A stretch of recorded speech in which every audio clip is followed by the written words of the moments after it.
বড়দিদি, মাকে এক কাপ চা দাও না। হ্যাঁ বস। এই না মা। মা কেমন আছে মেজদা এখন? অনেক কথা হলো, অনেকদিন পর আমার অশোকের সঙ্গে একা একা কথা বললাম। কি জানি বুঝতে পারলাম না কেমন আছে। নিখিল জানিস, আরো যা দেখলাম ওখানে,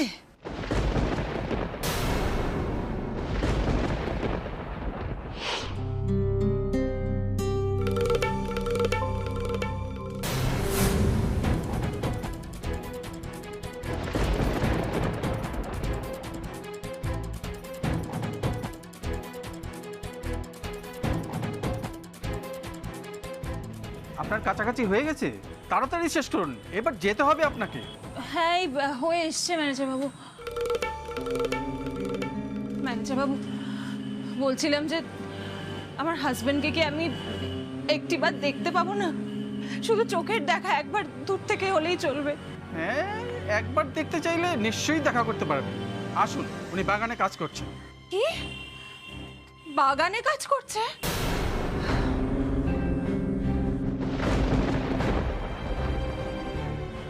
সব আমার জন্য।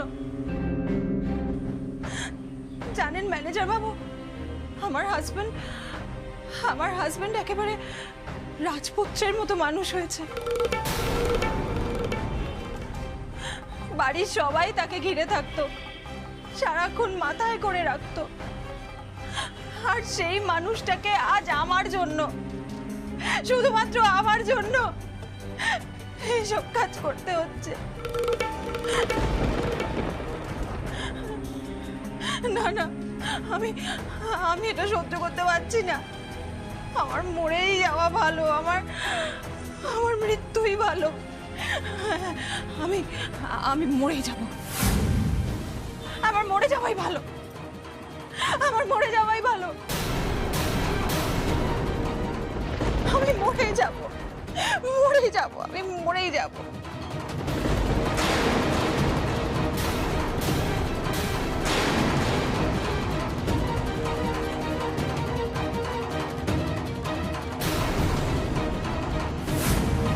কি করছো? ওরকম করো না, লেগে যাবে যে।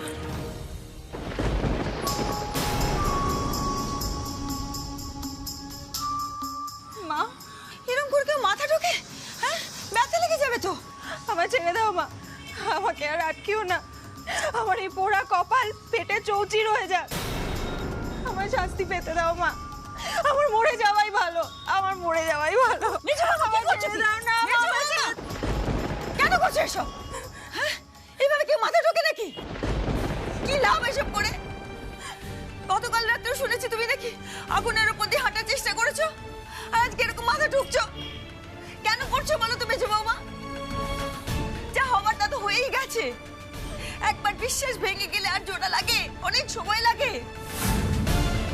তোমাকে আর ক্ষমা করা সম্ভব নয় আমার পক্ষে।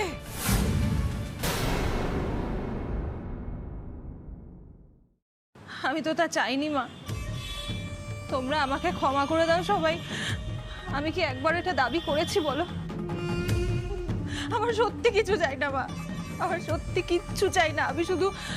আমি শুধু যে পাপ করেছি, আমি তার প্রায়শ্চিত্ত করতে চাই মা, যাতে তোমরা সবাই এইটুকু কথা বিশ্বাস করো। আমি অশোককে সত্যি ভালোবাসি মা। অশোককে ছাড়া আমার তো বেঁচে থাকাটাই বৃথা। আমার মরে যাওয়াই ভালো মা, আমার মরে যাওয়াই ভালো, মরে যাওয়াই ভালো আমার।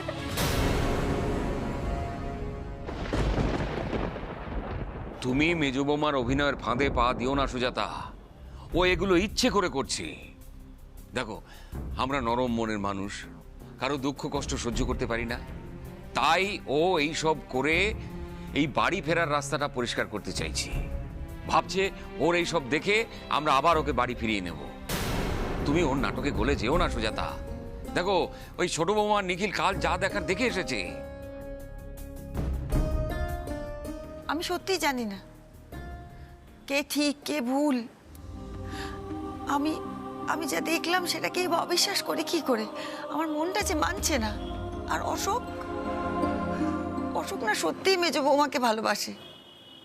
ও খালি বারবার একটা কথাই বলে যাচ্ছে আমাকে, যে দিশাকে ক্ষমা করে দাও। দিশা সত্যি জেনে বুঝে কিছু করেনি, দিশাকে ক্ষমা করে দাও। অশোক, অশোক সত্যিই ভালোবাসে গো মেজ বৌমাকে। কিন্তু আগামী দিনে যদি মেজ বৌদি একই কাণ্ড করে তখন কি হবে মা?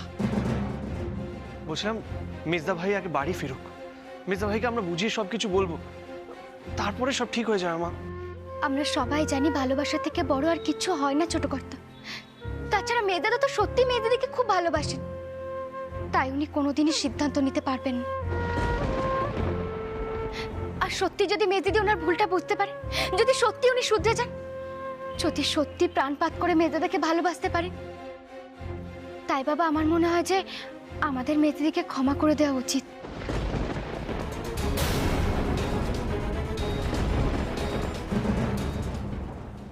কি হলো মা? কি হলোটা কি? এই সমস্ত খেলে হবে? তোকে তো একটু কষ্ট করতে হবে দিশা। ওর ছাড়ো তো, আর আমি কষ্ট করতে পারি? এই কি তোমাদের বললাম ড্রাই ফ্রুটসও দিতে? নিয়ে আসো, যাও। কাজু, কিশমিশ, আখরোট সব নিয়ে আসো মা, প্লিজ। কথা শোন শোন শোন শোন, কাজু খেলে তোর শরীরটা ভাঙবে। তোকে দেখতে যেন মনে হয় যে তুই কষ্টে আছিস, সেটার ব্যবস্থা তো করতে হবে। তুমি ছাড়ো তো মা, আমি আর পাচ্ছি না কষ্ট করতে। শরীর না ভাঙলে না ভাঙবে। অনেক কিছুই তো ট্রাই করে যাচ্ছি, রোদে ঘুরে ঘুরে পুড়ছি, আগুনের সামনে গিয়ে দাঁড়াচ্ছি, কিছুতেই তো কিছু হচ্ছে না। অবশ্য আজ মনে হয় রিহ্যাবে কাছাকাছি করে একটু লাভ হয়েছে। অশোকের মা এসেছিলেন, দেখেছেন নিজের চোখে। বিহান এসেছিল? কি বললো? এই তুই কান্নাকাটি করেছিস তো? হ্যাঁ রে বাবা, যা যা করা দরকার আমি সবই করেছি মা। প্রথমে তো মনে হচ্ছিল একটু ইমপ্রেসড হয়েছে, কিন্তু না, ঘুরে ফিরে সেই একই কথা। এইসব করে কোনো লাভ নেই, আমি তোমায় এত সহজে ক্ষমা করতে পারবো না, আমার ছেলের কাছে ঘেঁষতে দেবো না, এইসব। ঠিক আছে ঠিক আছে ঠিক আছে, সব ঠিক হয়ে যাবে।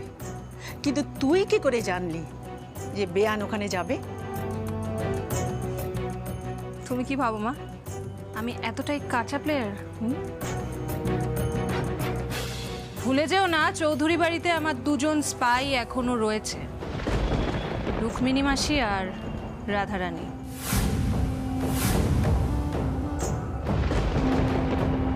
যাকে এইসব নিয়ে তুমি চিন্তা করো না, এই চিন্তাগুলো আমার উপর ছেড়ে দাও। তোমায় যেটা বললাম, আপাতত ড্রাই ফ্রুটসগুলো প্লিজ এনে দাও মা, আমার এমনি খুব টায়ার্ড লাগছে, গা হাত পা ব্যথা করছে। সুইটহার্ট সুইটহার্ট, শোনো আমার একটা কথা শোনো, তুমি সব খাবে, একটু কটা দিন কষ্ট করো, তারপরেই তো। তারপর আর কিছুই না মা, তারপর শুধু একটা জিনিসই হবে, আমি আবার চৌধুরী বাড়ি থেকে ঢুকবো।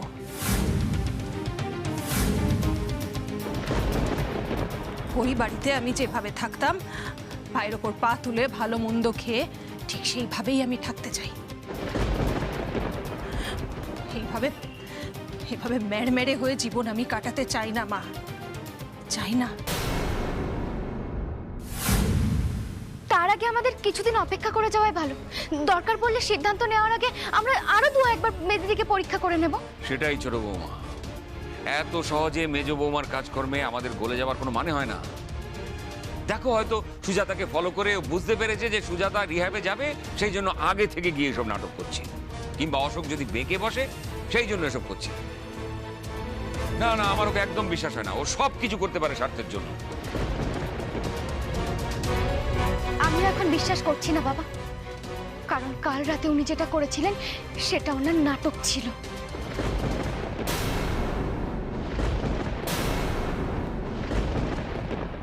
কিন্তু বাবা, পরে আবার আমি এটা ভেবে দেখলাম যে উনি যা করছেন সেটা তো এই বাড়িতে ফিরে আসার জন্যই করছেন। হয়তো এই বাড়ির প্রতি এখনো একটা টাননা রয়ে গেছে, হয়তো সুযোগ দিলে এখনো নিজেকে শুধরে নেবেন উনি। আর প্রতিটা মানুষকে তো নিজের ভুলটা শুধরে নেওয়ার জন্য একবার সুযোগ দেওয়া দরকার। কিন্তু বাবা, ভবিষ্যৎ তো আমরা কেউ বলতে পারি না, তাই না? কখন কে হয় কে জানে, হয়তো সত্যি সত্যি মেজদিদি কোনোদিনও বদলে গেলেন। শ্যামা, আপনার কথায় অনেকগুলো হয়তো আছে, আপনার কথাগুলো সত্যি নাও হতে পারে। আর তাছাড়া মেজ বৌদি নিজেকে হাজারবার প্রমাণ করার চেষ্টা করেছে, প্রত্যেকবার ফেল করেছে। তাই তাই আপনি হাজার যুক্তি দিলেও আমার আর বাবার এই মুহূর্তে মেজ বৌদিকে মেনে নেওয়া আর বিশ্বাস করা পসিবল না।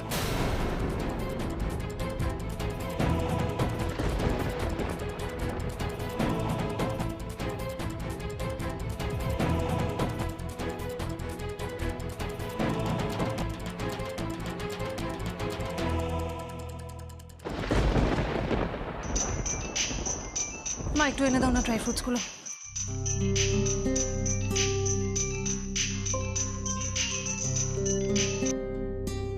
হ্যাঁ রাধা বলো। এই যে মেজ বৌদি, তুমি যে রিহ্যাব সেন্টারে কাপড় কাচার নাটকটা করলে মাসিমণির মন গলানোর জন্য, তাতে কিন্তু কোনো লাভ হলো না। আবার সেই শ্যামা আর ছোড়দা তোমার প্ল্যানটা ভেস্তে দিল। তুমি যে তোমার শাশুড়ি মন জয় করার জন্য নানা রকম প্ল্যান করার চেষ্টা করছো, কিন্তু আলটিমেটলি তো কোনো লাভ হচ্ছে না। সেই ছোড়দা এবং শ্যামা পুরো বিষয়টা জেনে যাচ্ছে এবং সবাইকে এইভাবে বোঝানোর চেষ্টা করছে। হ্যাঁ, আলটিমেটলি তুমি কিছুই করতে পারছো না। একই ঘটনার পুনরাবৃত্তি ঘটেই চলেছে, কোনো লাভ হচ্ছে না। এই নিখিল আর শ্যামাটা না। এনিওয়ে রাধা, চিন্তা করো না, একটু ধৈর্য আমাদের ধরতেই হবে। এই সব কাজে একটা বেসিক টাইম তো লাগবেই। কিন্তু তোমরা দেখে নিও, ওই বাড়ির প্রত্যেকটা মানুষের মন আমি আবার গলিয়ে চৌধুরী বাড়িতে আবার ঢুকবো। ততদিন পর্যন্ত তোমার কাজটা তুমি ঠিকঠাকভাবে করে যাও। ঠিক এইভাবেই আমাকে টাইম টু টাইম ইনফরমেশনগুলো দিতে থাকো, কেমন? হ্যাঁ, সেটা নিয়ে তুমি টেনশন করো না, আমি টাইমলি তোমাকে সব ইনফরমেশন দিয়ে দেবো। আর শোনো, তোমার মাকে বলে দিও আমাদের নেক্সট প্ল্যান কি হবে সেটা আমি মাসিমণিকে ফোন করে ডিসকাস করে নেব। ওকে ওকে, রাখছি।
শ্যামা, শ্যামা, শ্যামা উঠুন।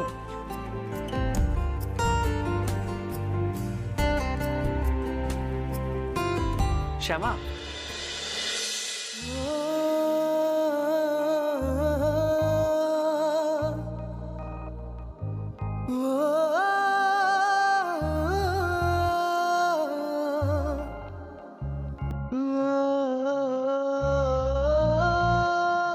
আপনি এত সুন্দর কেন শ্যামা?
কর্তা, আপনি আপনার কি কিছু চাই? আপনি কফি খাবেন? দাঁড়ান, আমি এক্ষুনি ঢেলে দিচ্ছি। না শ্যামা, আমি কফি খাবো না। খাবেন না? তাহলে নিশ্চয়ই খুব খিদে পেয়েছে না? দাঁড়ান, আমি কিছু নিয়ে খিদেও আসি। পাইনি শ্যামা, কিছু লাগবে না। তাহলে কোনো সমস্যা? আমাকে বলুন না কি সমস্যা হয়েছে, কই দেখি। কোনো সমস্যা হয়নি আমার। তাহলে নিশ্চয়ই অন্য কিছু বলবেন। আমাকে বলুন কি হয়েছে সত্যি। আপনি আর মা পুরোপুরি সেম, অল্পতেই ভয় পেয়ে যান। হ্যাঁ, আমার সমস্যা হয়েছে। আমার সমস্যা হলো আপনি এইভাবে বসে আছেন, ঘুমোননি ঠিকভাবে। আচ্ছা শ্যামা, কালকে আপনার অনুষ্ঠান, এটা কি ঠিক হচ্ছে? একদম ঠিক হচ্ছে। শ্যামা, আপনি কেন জেদ করছেন বলুন তো? আপনার ঘুম পেয়েছে, গিয়ে ঘুমিয়ে পড়ুন। বলছি তো ছোট কর্তা, আমার সত্যি ঘুম পাইনি। আমি সত্যি কথা বলছি, আমার ঘুম পাইনি। তাই নাকি? তাহলে এতক্ষণ ধরে কাকে যেন আমি বারবার ডেকে যাচ্ছিলাম আর সে সারাই দিচ্ছিল না। বলুন, আমাকে একটু হেল্প করুন না। কাকে ডাকছিলাম বলুন তো আমাকে। আপনি আমাকে অনেকবার ডেকেছেন তাই না? আসলে এমনভাবে ঘুমিয়ে পড়েছিলাম না, শুনতেই পাইনি। ছি ছি, এইভাবে আমার ঘুমিয়ে পড়াটা একদম ঠিক হয়নি। আমার এতে ছিচি বলার কি আছে? আচ্ছা, সারাদিন আপনি কাজ করেছেন, গানের চর্চা করেছেন, ঘুম পাওয়া তো স্বাভাবিক। তাই বলে আপনি সারা রাত এভাবে একা একা জেগে থাকবেন আর আমি গিয়ে ঘুমিয়ে পড়বো? এটা কিন্তু হবে না। দেখুন, আমার একদম ঘুম পাইনি, আমি সারা রাত আপনার সঙ্গে জেগে থাকবো। আপনি কফি খাবেন? দাঁড়ান, তাহলে আমি 1 কাপ কফি খাবো আপনার সঙ্গে। শ্যামা, শ্যামা দাঁড়ান, আমার কথা শুনুন। এইভাবে কফি খেয়ে রাত জাগার অভ্যেস তো আপনার নেই। কেন অভ্যেসের বাইরে যাচ্ছেন? দেখুন, আপনি যদি না ঘুমোন তাহলে আপনি অসুস্থ হয়ে যাবেন। কাল ট্রেড ফেয়ারে গান গাইতে পারবেন না। একটা কথা বোঝার চেষ্টা করুন, কালকে আমাদের দুজনের খুব ভাইটাল একটা ডে। আপনাকে ফিট থাকতে হবে শ্যামা। ও, আপনার বুঝি শরীর খারাপ হয় না? শ্যামা, আপনি কেন বুঝতে চাইছেন না? আমার রাত জাগার অভ্যেস আছে। আর তাছাড়া আমি যদি রাত জাগি, আমি একটু বেশি ঘুমোতেও পারবো। কিন্তু আপনাকে তো আবার সেই ভোরবেলা উঠতে হবে। আর এখনই দেখুন না কিভাবে আপনার ঘুম পেয়ে যাচ্ছিল। না, আসলে তখন একটু চোখটা লেগে গিয়েছিল। যাকে আপনার কাজ শেষ হবে, তারপরে কিন্তু আমি ঘুমোতে যাব, তার আগে না।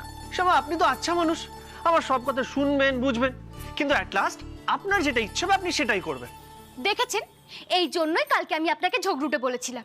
দেখুন, এইভাবে রাত জেগে কাজ করা শরীরের পক্ষে একদম ভালো না।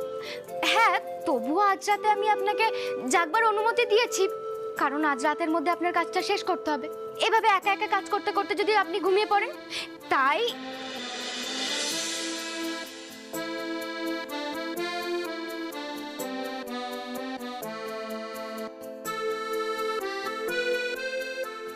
তাছাড়া আমার ইচ্ছে, তাই আমি থাকবো। আচ্ছা আচ্ছা আচ্ছা, কিন্তু ম্যাডাম, ইচ্ছে হলেই তো হবে না, প্রয়োজনও থাকতে হবে।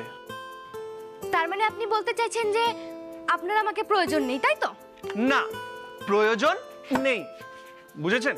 আমার প্রজেক্ট কমপ্লিট হয়ে গেছে, আমি ঘুমোতে যাব, আর আপনিও চুপচাপ ঘুমোতে যাবেন। Good night.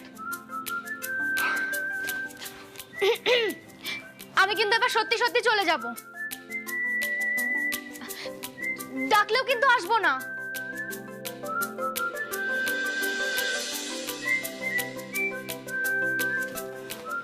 দেখুন, ওই জগটায় কিন্তু একটু জল নেই, তাই যদি রাত্রিবেলায় আপনার জল পিপাসা পায়, তাহলে কিন্তু আপনাকে একাই যেতে হবে। কি হলো ছোট কর্তা? হ্যাঁ,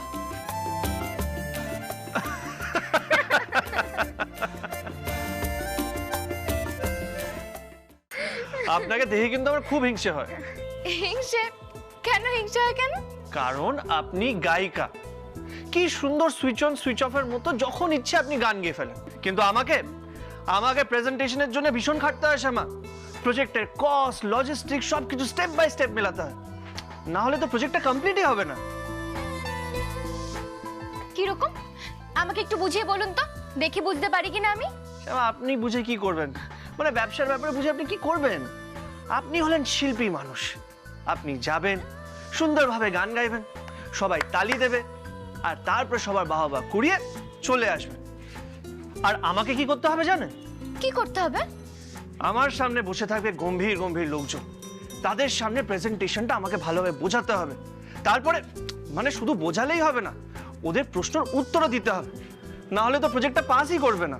আমি জানি, আপনি যখন বড়দাদার সঙ্গে এই বিষয়ে কথা বলছিলেন তখন আমি সব শুনেছি। হ্যাঁ, তবে ওই সব ইংরেজি কথার অর্থ আমি বুঝতে পারিনি, তবে আজ আপনার মুখে শুনে এই বিষয়ে বেশ ভালোই আন্দাজ হয়েছে। এখন কিন্তু আমিও আপনাকে বুঝিয়ে দিতে পারবো। বাহ, ফ্যান্টাস্টিক। তার মানে প্রজেক্টটা আমি প্রেজেন্ট না করতে পারলে আপনি প্রেজেন্ট করে দিতে পারবেন, তাই তো? ও মা, এই আবার কি অলক্ষণের কথা?